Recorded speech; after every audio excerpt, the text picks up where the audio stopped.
আসসালামু আলাইকুম। আন্তর্জাতিক বাংলা সংবাদে আপনাকে স্বাগতম। প্রথমে জানিয়ে দেব সংবাদ শিরোনাম, পরে বিস্তারিত। শিরোনামের প্রথমে থাকছে হাসান নাসরুল্লাহর সঙ্গে নিহত হয়েছেন ইরানের শীর্ষ জেনারেল। অন্যদিকে মুসলিমদের যা আছে তাই নিয়ে ইসরায়েলকে প্রতিরোধের ডাক খামেনির। আরও জানিয়ে দেব হাসান নাসরুল্লাহর মৃত্যুতে উল্লাস ইসরায়েলে, শোকের মাতম লেবাননে। এবং কামিকাজ ড্রোন সংগ্রহ করেছে ভারত। এদিকে নির্বাচনে হস্তক্ষেপের অভিযোগে অভিযুক্ত ইরানি গোষ্ঠীদের বিরুদ্ধে যুক্তরাষ্ট্রের পদক্ষেপ। সর্বশেষ জানিয়ে দেব পাকিস্তানকে সতর্ক করলেন ভারতের পররাষ্ট্রমন্ত্রী। এতক্ষণ শুনছিলেন সংবাদ শিরোনাম, এবার বিস্তারিত। তার আগে আমাদের ভিডিওটি ভালো লেগে থাকলে লাইক, কমেন্ট এবং সাবস্ক্রাইব করবেন এবং কে কোথা থেকে দেখছেন কমেন্ট করে জানিয়ে দিবেন। হাসান নাসরুল্লাহর সঙ্গে নিহত হয়েছেন ইরানের শীর্ষ জেনারেল। লেবাননে হিজবুল্লাহ প্রধান হাসান নাসরুল্লাহর অবস্থান লক্ষ্য করে চালানো বিমান হামলায় ইরানের ইসলামিক রিভলিউশনারি গার্ডের এক শীর্ষ জেনারেল নিহত হয়েছেন। বৈরুতে নাসরুল্লাহর সঙ্গে থাকায় ঘটনাস্থলে তিনিও নিহত হন। ইরানের রাষ্ট্রায়ত্ত সংবাদ মাধ্যমের বরাত দিয়ে শনিবার এ খবর দিয়েছে আল আরাবিয়া। প্রতিবেদনে বলা হয় যে হামলায় নাসরুল্লাহ নিহত হয়েছেন ওই অভিযানে ইরানের এক জেনারেল মারা গেছেন। 58 বছর বয়সী নিহত ওই জেনারেলের নাম আব্বাস নীলফোসান। সাম্প্রতিক সময়ে ঘোষিত মার্কিন নিষেধাজ্ঞা নিয়ে পশ্চিমাদের সাথে আলোচনা করতে চেয়েছিলেন ইরান। ঠিক সেই সময় তাদের বিধ্বস্ত মিত্র হাসান নাসরুল্লাহ এবং এক শীর্ষ জেনারেলকে হারালো তেহরান। এতে মনে করা হচ্ছে গাজা উপত্যকায় প্রায় বছরব্যাপী ইসরায়েলি হামাস মধ্যকার চলমান সংকট আরও গভীর হওয়ার প্রান্তে, কারণ এই দুই মৃত্যু ইরানকে প্রতিক্রিয়া জানাতে আরও চাপ সৃষ্টি করেছে। ইরানের বিচার বিভাগের উপপ্রধান আহমেদ রেজা পোর খাগানো নীলফোসানের মৃত্যুর বিষয়টি নিশ্চিত করেছেন। অন্যদিকে নিহত জেনারেল লেবাননের জনগণের কাছে অতিথি বলে বর্ণনা করেছে রাষ্ট্রচালিত সংবাদ সংস্থা ইরান। খাগান আরও বলেছেন, আন্তর্জাতিক আইন অনুযায়ী ইরানের প্রতিশোধ নেওয়ার অধিকার রয়েছে। ইসরায়েলের বিরুদ্ধে ইরান সরাসরি যুদ্ধে না গিয়ে প্রক্সি নীতি গ্রহণ করে আসছে। হিজবুল্লাহকে বছরের পর বছর ধরে প্রশিক্ষণ এবং অস্ত্র সরবরাহ করে আসছে তেহরান। নিজেদের মাটিতে হামাস ও নেতা ইসমাইল হানিয়া মৃত্যুর প্রতিশোধ এখনও নিতে পারেননি মাসুদ পেজিশকিয়ানের সরকার। এর মধ্যে হাসান নাসরুল্লাহর মৃত্যু তাদের গভীর সংকটে ফেলেছে।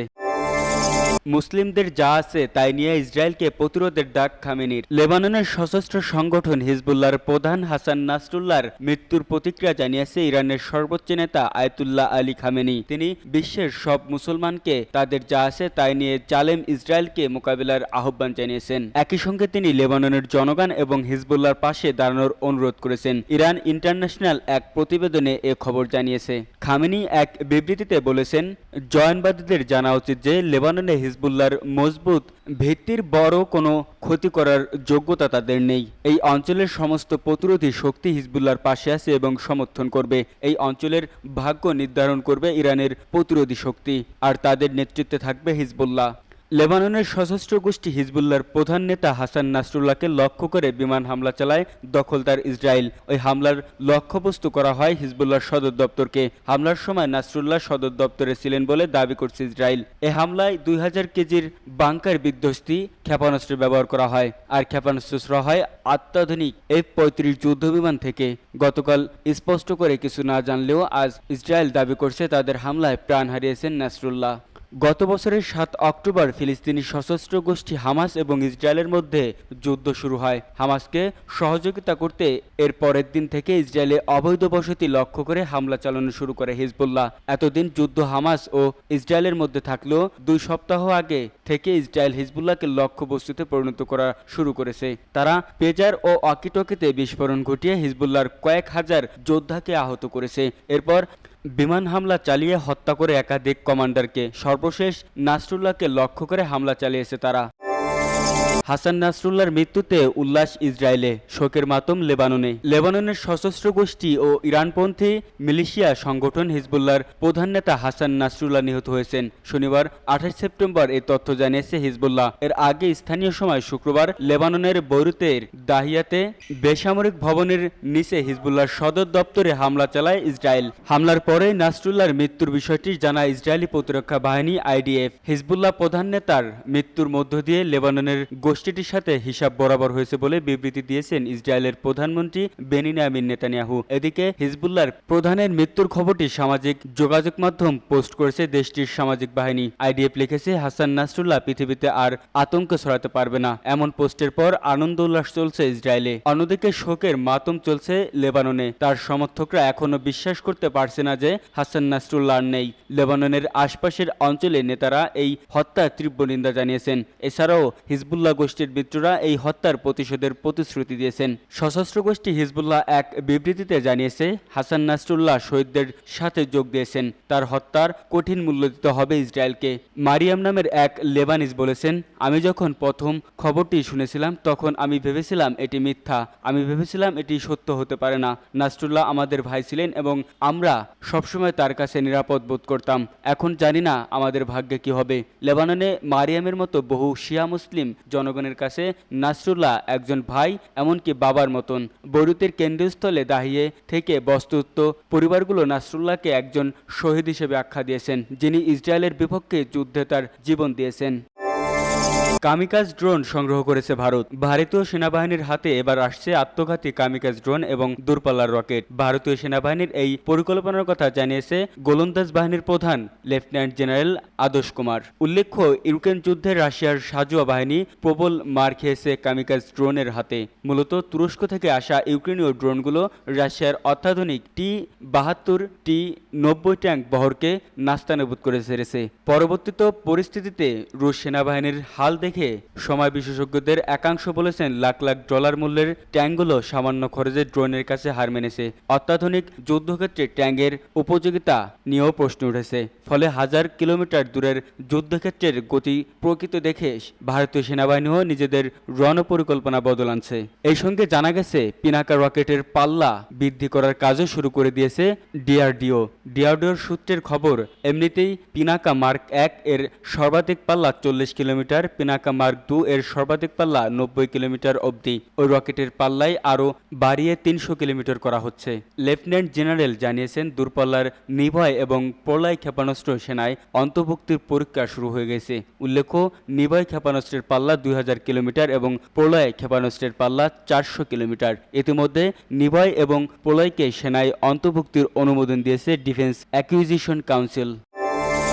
নির্বাচনে হস্তক্ষেপের অভিযোগে অভিযুক্ত ইরানি গোষ্ঠীদের বিরুদ্ধে যুক্তরাষ্ট্রের পদক্ষেপ। সাবেক মার্কিন প্রেসিডেন্ট ডোনাল্ড ট্রাম্পের পুনর্নির্বাচন প্রচারণা অভিযানকে দুর্বল করার এবং আসন্ন প্রেসিডেন্ট নির্বাচনকে অব্যাহত করার প্রচেষ্টা সহ একাধিক অপরাধের অভিযোগে যুক্তরাষ্ট্র 3 ইরানি হ্যাকারকে ধরিয়ে দেওয়ার জন্য পুরস্কার ঘোষণা করেছেন।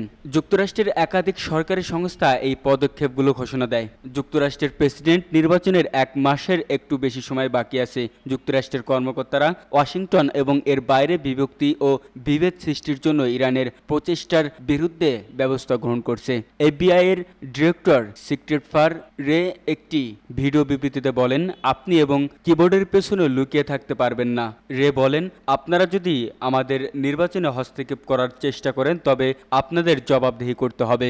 যতদিন আপনারা আইনের শাসনকে লঙ্ঘন করার চেষ্টা চালিয়ে যাবেন, আপনারা এফবিআই এর মুখোমুখি হবেন। ইরানের কর্মকর্তা এর আগেও বারবার নির্বাচনে হস্তক্ষেপ নিয়ে যুক্তরাষ্ট্রের অভিযোগ প্রত্যাখ্যান করেছেন। তবে জাতিসংঘে ইরানের মিশন সাম্প্রতিক অভিযোগ নিয়ে মন্তব্যের জন্য অনুরোধের কোনো জবাব দেয়নি। কিন্তু যুক্তরাষ্ট্রের বিচার বিভাগের অভিযোগপত্রে ইরানকে তাদের দীর্ঘদিনের অপচেষ্টার জন্য পাশাপাশি ইরান ইসলামী বিপ্লব গার্ড কোরের নিযুক্ত 3 হ্যাকারকে ট্রাম্পের প্রচারণাকে ব্যাহত করার লক্ষ্যে একটি সাম্প্রতিক হ্যাক অ্যান্ড লিঙ্ক অপারেশনের জন্য দায়ী করা হয়েছে। যুক্তরাষ্ট্রের বিচার বিভাগ মাসুদ জালিলি, সৈয়দ আলী আগামিরি এবং ইয়াসের বাগালিকে অভিযুক্ত করেছেন। প্রসিকিউটররা তাদের অপারেশনকে বর্তমান এবং সাবেক সরকারি কর্মকর্তা, প্রচারণা কর্মকর্তা এবং গণমাধ্যমের সদস্যদের কর্মস্থল এবং ব্যক্তিগত ইমেল অ্যাকাউন্ট হ্যাক করার জন্য একটি বিস্তৃত অভিযান হিসাবে বর্ণনা করেছেন।